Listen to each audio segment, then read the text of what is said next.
เขามีบักทั่วนำเลยครับบักทั่วฝักยาวเนาะมันกำลังเออกินได้แล้วเดี๋ยวนี้กินได้แล้วแล้วก็เก็บเนี่ยนะคือ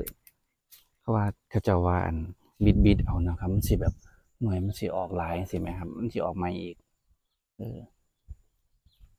เขาว่าดอกเนาะครับจักแม่นอีหลีบ่บุผมยังก็พอได้กินได้พี่น้องกันช่วงนั้นมีเป็นหน้าฝนเนาะไม้ข้างที่ขึ้นข้างนี่สิได้กินดีอยู่บักทั่วปีที่แล้วก็โดกเด็กขายพร้อมเด้พี่น้องปีนี้กำลังสิปลูกอีกแถวนะครับกำลังเป็นดอกอยู่ก็มีอืมนี่เขาก็เอาไปกินกับปนเดี๋ยวจงไว้กับสิฟ้าวได้พี่น้องฟ้าวฟ้าวฟ้าวกับสิกินบ่แสบเนาะมันสิแก่ก่อนเออเนาะพอตำได้อยู่เด้พี่น้องหลายหน่วยเติบอยู่